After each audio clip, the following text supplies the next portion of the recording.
బ్రహ్మాజీ ఆ పేపర్ ఇవ్వు. ఇదిగో సిగరెట్.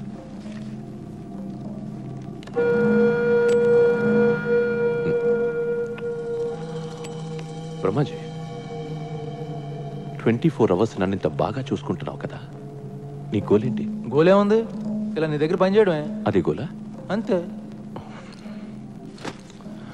నా దగ్గర పనిచేయడమే నీ గోల్ అయితే నువ్వు నాకు వేస్ట్. బ్రహ్మాజీ నాకు ఎలా ఉండాలంటే వీలు దొరికితే నన్ను కాల్చి పడేసి నా సీట్లో కూర్చోవాలి. ఇది నీ టార్గెట్ అయితే ఐ రియలీ అప్రిషియేట్ యూ. నేను అలాగే వచ్చాను. అంతేగాని ఈ సిగరెట్లు, పేపర్లు ఇవి నీ గోల్ అయితే నిన్ను షూట్ చేసి పడేస్తాను. ఎరా మీ గోల్ ఏంటి? ఎవడికి టైం దొరికినా నన్ను వేసేయాలి. ఎవడ్రాది?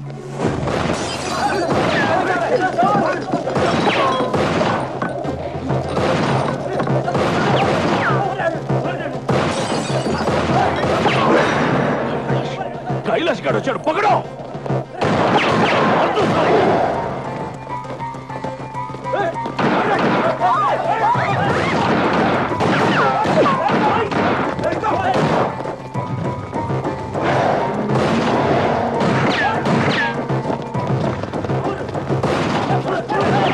तुम लोग उस तरफ जाओ, जाओ।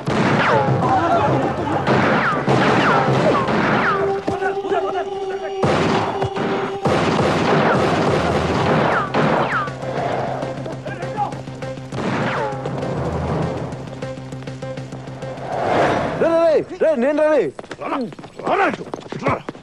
రే నువ్వేంట్రా మధ్యలో? మళ్ళీ ఎవరిని చంపేస్తున్నారా? ఎవడు లేడే అక్కడ?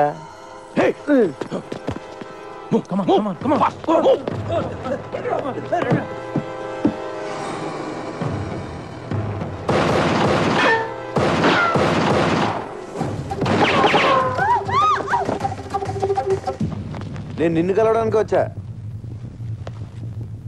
ఆ కైలాష్ గారి గురించి మాట్లాడాలి. నీకెందుకంటే మంచి టైం దొరకలేదా? హార్డ్ని కాదు, ముందు నిన్ను కాల్చా. బ్రహ్మాజీ బుల్లెట్ కిదర్, బుల్లెట్ కిదర్. అలా సడన్ గా కాల్చేసేవేంట్రా? బుల్లెట్స్ లేవు కాబట్టి ఓకే, ఉంటే గొడవ వదిలిపోయేది.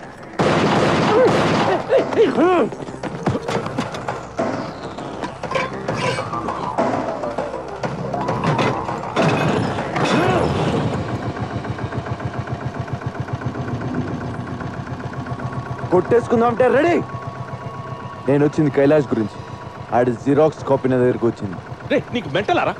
నీకు సగం తెలుసు, సగం తెలీదు. అవును, ఆ విషయం నాకు తెలుసు. నిన్ను కొన్ని అడుగుదామని వచ్చాను, కొన్ని తెలిసాయి. ఆ కైలాష్ గారు నీకు ఎంత అవసరం ఇంకా బాగా అర్థమైంది.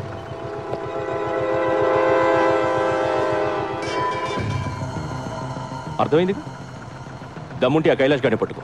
పట్టుకోండిరా, పట్టుకునేదే నేను. వాడు తోక పట్టుకు లాగుతా, నువ్వు వస్తావు, నిన్ను వేస్తా. చూడు, నువ్వు ఎప్పుడు చచ్చినా అది నా చేతిలోనే. నాది కూడా సేమ్ డైలాగ్. మళ్ళీ నన్ను వదిలేస్తున్నావు ఏంటి? వాడిని ఫ్రీగా వదిలేస్తే ఖచ్చితంగా కైలాష్ గారిని పట్టుకుంటా. నాకు నీ మీద కంటే వాడి మీదే నమ్మకం ఎక్కువ. నువ్వేం చేస్తావు? బుల్లెట్స్ అంటే ఇట్టా ఇట్టా ఇట్టా. ఏంటి నవ్వుతున్నావు? అది కాదు బ్రహ్మాజీ, నేను నిన్ను చంపేస్తాను అంటే నాది కూడా సేమ్ డైలాగ్ అంటాడేంటి? I like it. ఆటోబద్ గారు, first time I love you చెప్తూ ఏడిపోచేస్తుంది. నాకెవరు లేరు. నువ్వు లవ్ చేస్తున్నావు అని చెప్పుకోవడానికి కూడా నాకెవరు లేరు. ఇలాంటి కండిషన్లో నువ్వు ఆ మాట అంటే ఏడుపు రాదా?